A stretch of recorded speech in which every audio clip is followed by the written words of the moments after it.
Tras pasar un agosto tórrido, en el que rogábamos porque el calor nos diera un poquito de tregua, el final de septiembre nos trajo el esperado descenso de las temperaturas y, como es lógico, el regreso de las lluvias. Nada que deba sorprendernos en otoño. Sin embargo, el pasado 28 de septiembre, a eso de las 3:30 de la tarde, los teléfonos móviles de muchos valencianos comenzaron a pitar. Es una alarma que, desafortunadamente, conocen bien. Corresponde a ES-Alert, el sistema de alerta de emergencias graves. Estuve viendo las noticias de que venía lluvia, venía alerta roja, tal cual. No sentí al final, no sentí miedo como tal porque dije, bueno, al final es algo normal, tiene que llover, tiene que pasar. Lo que pasa es que sí que había miedo de que volviera a pasar porque de la forma que lo estaban diciendo, daba la sensación de que iba a volver a pasar algo grande. Entonces yo fue escuchar la alarma y una vez la escuché, pues ya me vino todo efecto flashback. Ana Yo acababa de estaba en el comer mismo cuando su sitio móvil emitió el donde se ponen pitido. los pelos de punta, Estaba en la porque es localidad como de que no Albal, en supero su casa, en en lo las que la mayoría noches o alarmas consideramos previas a nuestro que se lugar supone que nos seguro. llegó la Pero a alerta. ella y a su pareja les recorrió un Yo estaba escalofrío en por el la mismo espalda. sitio, de hecho, mira, te lo estoy contando y se me ponen los pelos de punta, porque es como que no supero en las veces que escuché esa alarma a raíz de las 8:11 que nos llegó la alerta. La escuchamos en bucle y a mí me llegaban todo el rato los flashbacks de pues todo oscuro, el sonido del mar de fondo, yo en casa de una vecina que nos acogió todo el rato sonando la alarma sin parar, porque a raíz de que nos la enviaron, pues cada 20 media hora sonaba sin parar y parecía pues un poco apocalipsis. Entonces pues tuve un poco pues como ataque de pánico, me puse a temblar, El año empecé un poquito a pasado, el temblar desbordamiento del barranco y del a Pollo llorar y pues le nada, pilló en la peluquería de Masanasa en la que trabaja. Fue cuestión de minutos que ella, sus compañeras y sus clientas quedaran atrapadas por el agua. A punto de cumplirse el primer aniversario de la catástrofe, los recuerdos del horror siguen siendo nítidos y la angustia se siente igual que aquel día. estoy en terapia, estoy trabajando muchísimo en ello, lo único que pues intento mirar hacia otro lado, intento hablar de otro tema, intento no darle más importancia de la que tiene, pero evidentemente estos días he pasado miedo, o sea, y quien diga que no, yo creo que mentiría, y lo que pasa es que no, intento que no se apodere de mí ese miedo. Las cicatrices de la Dana. Episodio 2. La angustia que no cesa.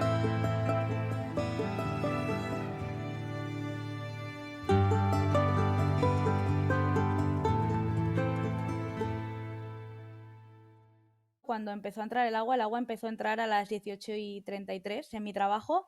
Yo estaba doblando toallas tranquilamente y de repente escuché un ruido muy fuerte y pues las clientas empezaron a gritar y a perder un poco los papeles porque era normal, porque de repente teníamos pues como de nivel de agua en cuestión de 3 minutos hasta las rodillas. Esta charla que mantuvimos con Ana se llevó a cabo el pasado 1 de octubre, o lo que es lo mismo, 11 meses después de la catástrofe provocada por la Dana. En su memoria, el tiempo parece no pasar. O sea, ese día nunca llovió, hacía mucho aire, era un viento muy extraño, pero estaba todo negro el cielo, pero nunca cayó ni una gota ni media. Entonces, por eso nos quedamos todos en shock, en plan, ¿qué está pasando? Nunca hemos visto nada así. Claro, nosotras tenemos un gato en mi trabajo y yo pues enseguida me puse a buscar al gato para intentar resguardarlo y todo eso, y en cuestión de en lo que yo tardé en entrar a por el gato y salir, la puerta se reventó, empezó a entrar agua, era un tsunami. Yo me di cuenta que había mucha agua porque la nevera y las lavadoras empezaron a flotar. Yo me quedé dentro del almacén porque, como te comentaba antes, fui a por el gato y me subí a una tarima. De repente se dejaron de escuchar los gritos de mis compañeras y de mi jefa y de las clientas. Y a mí lo que me hizo reaccionar fue que, como yo estaba en la tarima, estaba cerca de la luz de emergencia y pegó como un chispazo. Y ahí fue cuando dije, mi cabeza, o sea, realmente el instinto de supervivencia existe. Dije, si no muero ahogada, muero electrocutada. O salté al agua y cuando me di cuenta, el agua me llegaba por el cuello. O sea, en cuestión, vuelvo a decir, de 3 minutos. Consiguió salir a duras penas de la ratonera en la que se había convertido la peluquería y estuvo a punto de ser empotrada contra una pared por una furgoneta que flotaba a la deriva.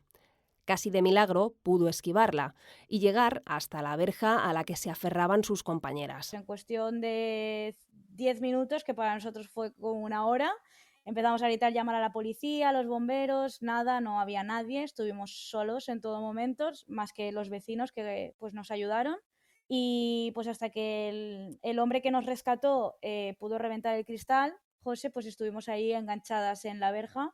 Y la última imagen que yo tengo de ese momento es girarme y ver el muro de... Hay un parking enfrente nuestra que era un muro, que ese muro se derrumbó, a cámara lenta cayéndose, y toda esa ola, esa inercia de agua fue lo que a mí me hizo entrar por el agujero que hizo José con el martillo. Yo entré, o sea, nadando, o sea, arrastrada por la corriente. La experiencia de Ana podría ser el argumento de una película de acción y terror, de esas de catástrofes climáticas que de vez en cuando llegan a los cines y que nos hacen pensar, eso no puede pasar.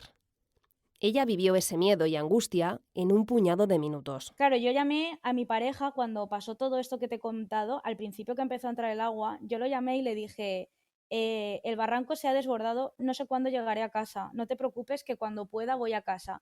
Y él me tomó en broma, me dijo, vale, no te preocupes, luego hablamos. Y ya cuando vi la gravedad del asunto, yo estando en la verja, ya que pasó lo de la furgoneta y todo eso, o sea, yo cogí el teléfono, que teníamos un poco de cobertura, le volví a llamar y le dije, por favor, llama a la policía, estamos con el agua hasta el cuello, no voy a poder llegar a casa, y se cortó la llamada. Pues él vino con su mejor amigo, con un martillo, pobrecito mío, a intentar rescatarnos porque él pensaba que seguíamos en la peluquería dentro.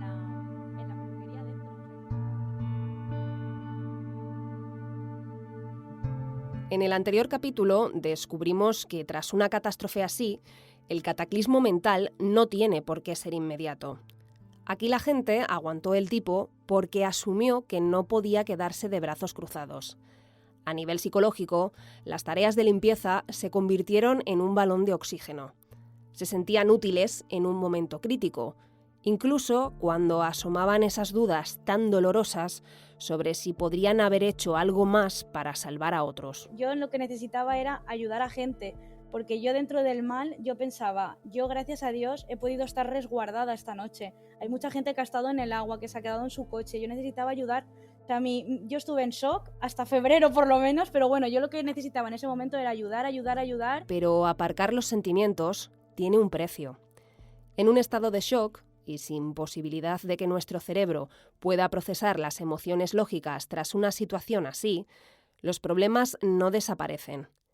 Quedan encapsulados por un tiempo y poco a poco encuentran grietas por las que se empiezan a filtrar. A mí me empezaron a salir las teclas, como digo yo, a raíz de diciembre, que fue cuando mi cuerpo ya se relajó, que abrimos en mi trabajo. Yo pensaba que estaba bien hasta que me di cuenta un día pues que no estaba tan bien, porque escuchaba las historias de la gente, porque venía mucho, sobre todo gente mayor, de mi marido se ha ahogado, mi vecino se ha ahogado, he perdido todo, no tengo nada, no tengo ropa para ir a ningún sitio, estoy recibiendo donativos de mis vecinas que viven en alto y me están dejando su ropa. Entonces a mí toda esa pena que yo veía era lo que a mí a la larga me empezó a afectar. Mira, hay una premisa psicológica que dice, lo que la boca calla, el cuerpo habla. Cada uno tiene su proceso, efectivamente. Hay gente que por sus recursos internos lo fue elaborando a los meses, hay gente que aún sigue elaborándolo. Dependerá también de las circunstancias personales e individuales de cada uno. Enric Valls es psicólogo con más de una década de experiencia.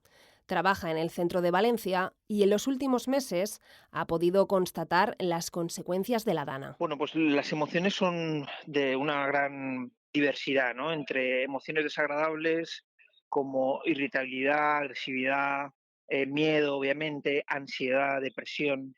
Y son reacciones que uno tiene de forma natural y espontánea porque ocurre un suceso no esperado. Entonces, en este caso, lo que hemos tratado son casos de mucho miedo, de insomnio, y también, por qué no decirlo, de estrés postraumático, ¿no? Porque son vivencias muy duras en la que la persona pues tiene sus tiempos para elaborar, para digerir. Las primeras semanas tras el desastre, podríamos decir que Ana vivió en modo automático. Yo no podía quedarme en mi casa diciendo que mal lo he pasado, al contrario. O sea, por eso luego con el psicólogo me lo dijo, que tuve como un shock postraumático con retardo, y que a mí me salió mucho después porque como que activé el instinto de supervivencia y de, pues eso, de ayudar y dar todo lo... Porque claro, yo estuve 15 días, yo de esa noche, yo me hice un esguince en el pie. Luego tenía todo el cuerpo lleno de contusiones. Yo no sentí dolor, o sea, yo me vendaba el pie y todos los días iba andando hasta allí. Pero la vuelta a una aparente normalidad tras la reapertura de la peluquería en la que trabajaba comenzó a sumirla en un pozo muy oscuro. Yo me levantaba y me quedaba en mi cama hasta la 1, que me levantaba, me duchaba, había veces que no comía, no dormía. Todas las noches la misma pesadilla del momento de yo estoy a oscuras, el sonido del agua, o sea, era escuchar cualquier sonido de agua y enseguida me despertaba. Tenía muchísimas pesadillas, entonces ya era en plan, bajé 12 kilos, entonces ya dije, aquí hay algo que no está yendo bien, o sea, y mi entorno me lo decía, todos los días lloraba, o sea, era como una falsa realidad. Por la mañana lloraba, luego me iba a trabajar, hacía como que estaba bien porque trabajo cara al público, me ponía a llorar dentro del almacén que no me viera nadie y luego cuando volví a mi casa estaba literal pues 3 horas llorando contándole a mi pareja todo. O sea, realmente el trauma era con el que rechazo el hablar de la Dana, rechazo el miedo, rechazo la pena, no quiero seguir hablando de este tema. Ya hemos hablado de la situación tan complicada que se genera cuando callamos nuestro dolor. No queremos hablar del tema porque sentimos que no tenemos derecho a quejarnos si no hemos sufrido el peor mazazo imaginable, como el que vivieron las personas que perdieron a un ser querido arrastrado por la riada. Yo en todo momento pensaba, ¿cómo es posible que yo esa noche fui tan fuerte de que no hablé, no perdí los papeles, no me puse a llorar, no nada, y ahora a mí me esté viniendo esto con retardo, cuando yo realmente no quiero que me pase porque es como que no quería darle tiempo ni pie al estar mal ni al afrontar nada porque en mi cabeza era ya está, lo he pasado, lo he vivido, no pasa nada, he sobrevivido. Pero el silencio es una losa y su peso termina reventando nuestros cimientos mentales. Con el coche yo a lo mejor podía ir por el pueblo a 60, 70 y no me daba cuenta. O sea, yo realmente mi cabeza hizo clic en febrero porque yo iba conduciendo por Valencia y a mí de repente yo vi como a cámara lenta, yo no sé si me salté yo el CEDA, si se lo saltó el autobús, no lo sé. Me dio en el retrovisor, me dio otro ataque de pánico, me dio otro ataque de ansiedad y ahí fue cuando dije necesito ayuda psicológica porque no estoy bien, no tengo mi cabeza aquí. Yo siempre digo que la primera pauta para elaborar es ponerlo en palabras, poner en palabras lo que uno ha vivido. No es que sea fácil, pero es fundamental hacerlo a nivel de recuperación psicológica. Sería algo así para entenderlo como cuando, por ejemplo, nos comemos una comida y no la digerimos bien, pues esto sería lo mismo. Es decir, si no digerimos bien lo que nos ha sucedido, pues luego nos va a repetir, ¿no? Eva Gil también es psicóloga. Lleva muchos años trabajando en la intervención y acompañamiento de personas en situación de vulnerabilidad, sobre todo tras haber estado expuestas a situaciones traumáticas. Ha trabajado con mujeres y niñas víctimas de violencias, con personas refugiadas, y hoy vuelca todos sus esfuerzos en ayudar en la recuperación de los afectados por la Dana a través de las USMES, las Unidades de Salud Mental, una iniciativa del Ministerio de Sanidad a través del Comisionado de Salud Mental y puesta en marcha por la Fundación Manantial. La Fundación Manantial es una organización que tiene una amplia trayectoria en salud mental y atención psicosocial, ¿no? Y somos equipos interdisciplinares, es decir, en cada equipo hay perfiles profesionales diversos, desde psicólogas hasta trabajadoras sociales, educadoras, terapeutas ocupacionales, y trabajamos desde un enfoque comunitario, ¿no? Estas unidades de salud mental se pusieron en marcha el pasado mes de julio y seguirán trabajando inicialmente hasta el próximo verano. Estamos en la fase que llamamos fase de recuperación, todavía en una emergencia, ¿no? Esa fase de recuperación se presupone que puede durar hasta 2 años, es decir, tiene sentido todavía que estemos presentes acompañando todos los malestares, ¿no? Porque hay muchas personas que el malestar se pospone, como decíamos antes, ¿no? Pues porque he estado ocupado en la reconstrucción de mi casa y he estado muy activo, entonces el malestar emocional está ahí posando, ¿no? o generándose por dentro, pero tarda en salir, entonces. Una vez que el tarro de las emociones se destapa, el repertorio de problemas que emerge es apabullante. Lo que nos estamos encontrando sobre todo son problemas de salud mental y social que ya estaban, ¿no? Que lo que ha hecho la catástrofe o la emergencia ha sido agravarlos, ¿no? Pues, por ejemplo, personas que tenían problemáticas de salud mental previa, que tenían un uso nocivo de alcohol o de otras sustancias. También nos estamos encontrando con soledades no deseadas, con problemáticas de exclusión, por ejemplo, personas migrantes que en el momento de la tragedia no pudieron regularizar su situación. Luego el sobrecuidado, ¿no? De los familiares que están pues, con lo que llamamos con el burnout de cuidados.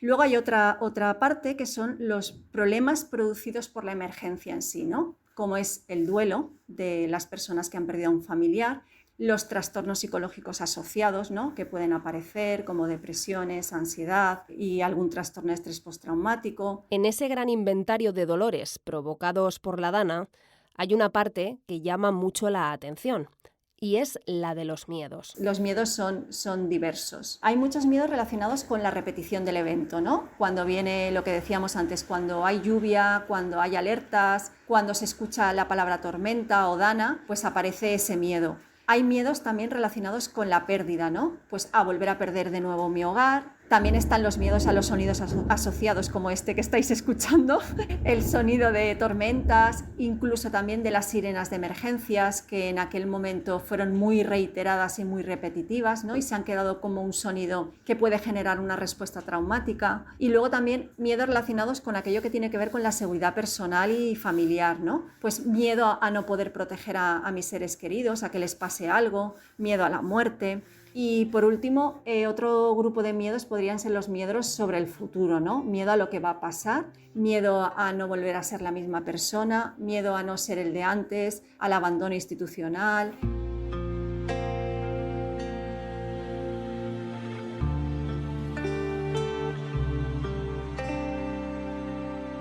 Ya han escuchado los truenos mientras hablaba Eva.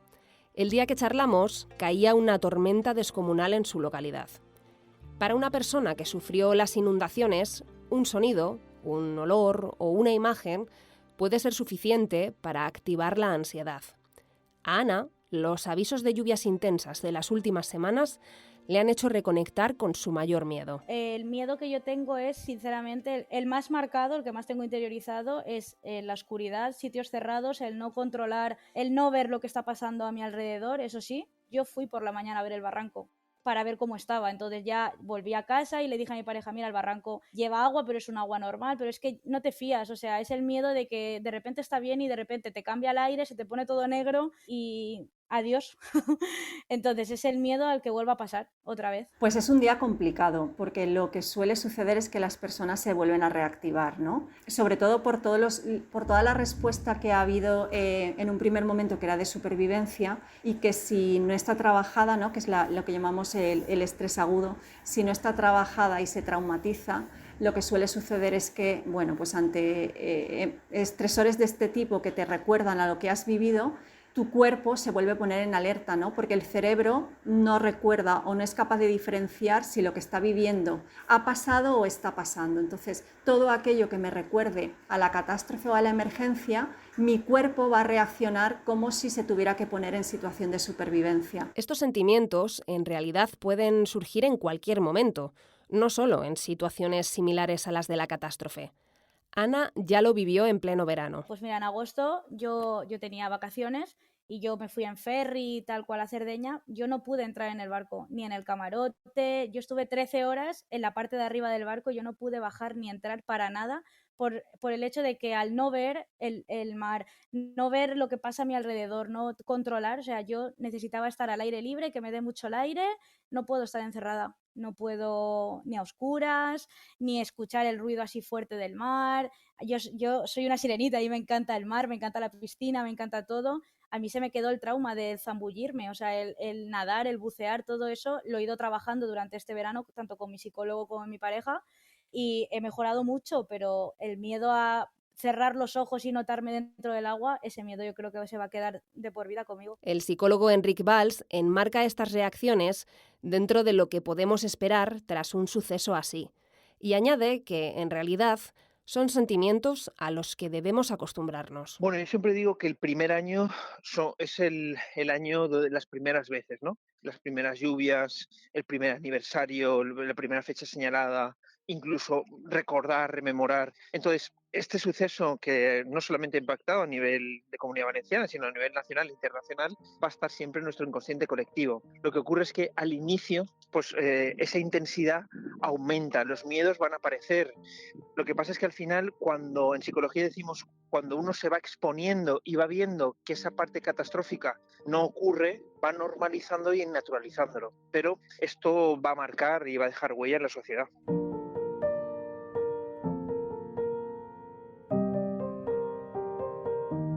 A lo largo del podcast hemos insistido en la importancia que tiene hablar, contar lo que vivimos, expresar lo que sentimos, que nada se nos pueda enquistar.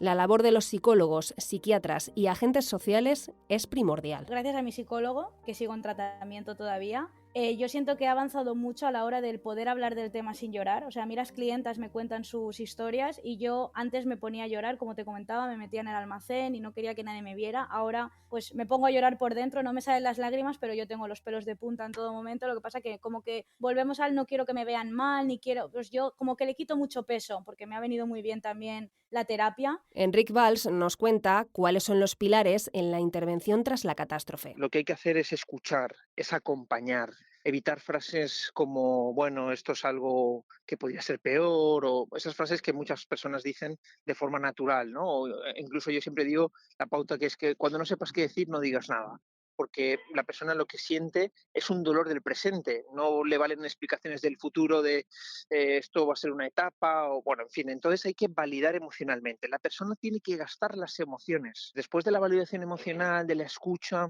viene ya pues enseñarle estrategias, ¿no? Pues que tenga una buena red de apoyo, incluso si no la tiene, que fomente pues a través del vecindario, de algún tipo de asociación, sobre todo que la persona se tiene que sentir acompañada. La palabra acompañamiento ha surgido en muchas ocasiones a lo largo de las entrevistas. Es evidente que para hablar necesitas a tu lado a alguien que escuche. Pues mira, el acompañamiento decimos que es un pilar crítico para la resiliencia y la recuperación, no solo a nivel psicológico, sino también a nivel neurobiológico, ¿no? Porque el que tú sientas que tienes una persona que te está acompañando puede ser de por sí un regulador del sistema nervioso. Y luego a nivel psicológico valida y da sentido al caos, ¿no? Porque contar la historia en repetidas ocasiones en un entorno seguro es una de las bases de procesamiento del trauma, es decir, para que esto no se enquiste y se produzca un trauma, pues es fundamental ese acompañamiento, ¿no? Sabemos que las personas que tienen familiares cercanos, que están ahí acompañando, que tienen amigos, que tienen alguien con quien hablar, bueno, pues eso es un factor protector ante el trauma. Eso sí, a la hora de ir de la mano de una persona que lo ha pasado tan mal, no vale cualquier actitud. Hay que ser oyentes empáticos, porque de lo contrario, en vez de ayudar, podemos estar añadiendo dolor al dolor. Adriana, que nos contó en el primer episodio cómo perdió su casa, también nos explicó que el silencio es a veces la mejor opción. Muchas veces ayuda más que dar palmaditas en la espalda. Es que a veces creemos que no callándonos y venga, va y tal, y eso os prometo que te destroza. Que dices, ostras, qué fácil es hablar desde el sofá de tu casa, ¿eh? Calentita, con agua calentita. Yo he estado 2 meses duchándome con agua fría o calentándola en casa de vecinos. Yo, de hecho, tengo un círculo muy, muy, muy cerrado con quien me abro, pues como me he abierto en este podcast. Yo he optado por dar la callada por respuesta porque supone tal estrés y tal ansiedad estar justificándome que prefiero, pues bueno, que digan lo que quieran. Hay gente que se ha muerto, hay gente que ha perdido a sus hermanos, a su madre, a su padre, a un hijo, porque hay situaciones muy límite. Y claro, pues tú dices, ¿cómo me voy a quejar? Pues bueno, yo me quejo con mi petit comité, que digo yo, que son los que me comprenden, y con el resto pues lo dejo estar. ¿Qué tal? Bien, bien. Ahí vamos. Y el ahí vamos y todo pasará y es lo que hay. El es lo que hay me encanta. Esa es la frase estrella. Hay es lo que hay.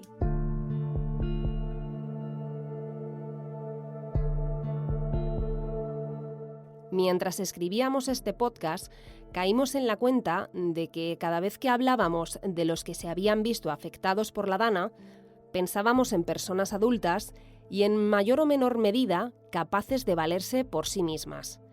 Un comentario de Ana nos hizo replanteárnoslo. Y lo que sí que me gustaría hacer muchísimo hincapié es que tanto yo como sobre todo muchísima gente mayor seguimos en shock, seguimos con el miedo de que venga lluvia, de que no venga lluvia, de que ahora vienen meses fuertes de pues invierno, siempre es de lluvia y de normal mi zona... Recuperamos una noticia publicada en ABC en aquellos días.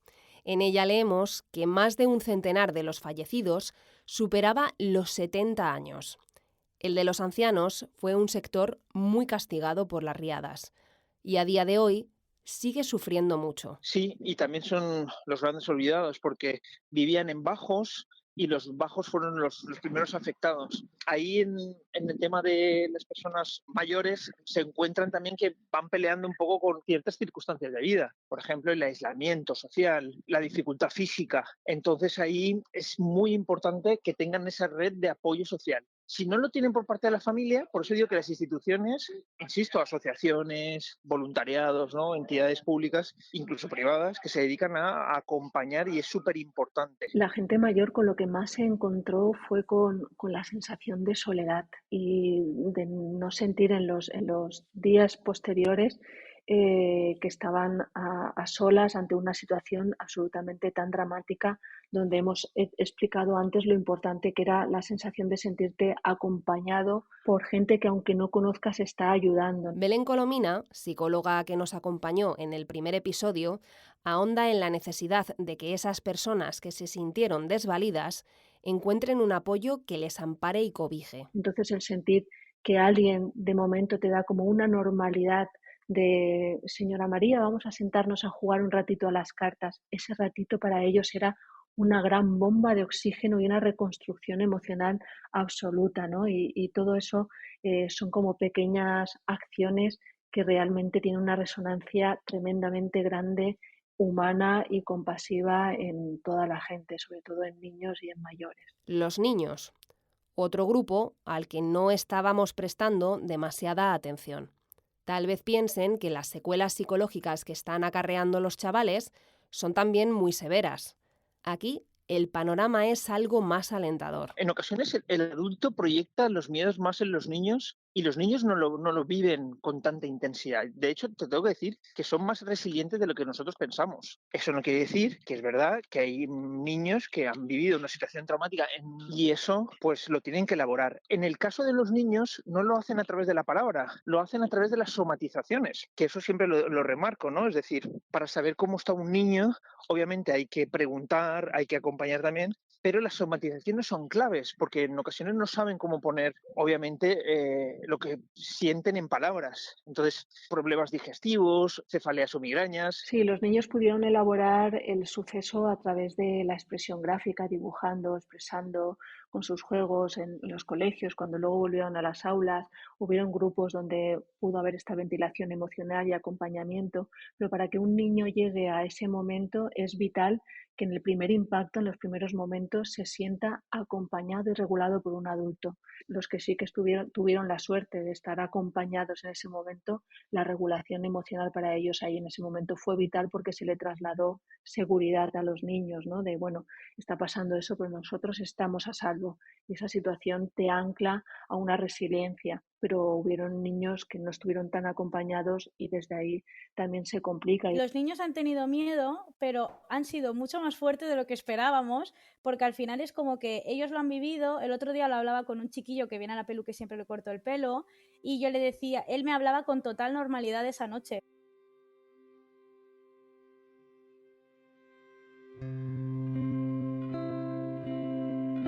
Hasta ahora hemos hecho un repaso de cómo se vivió aquella fatídica tarde, cuáles fueron las reacciones inmediatas y qué han visto los profesionales a lo largo de estos meses. Pero, ¿y hoy? ¿Cómo están aquí y ahora los afectados? Hay una mezcla como de una recuperación tangible, objetiva y real, ¿no?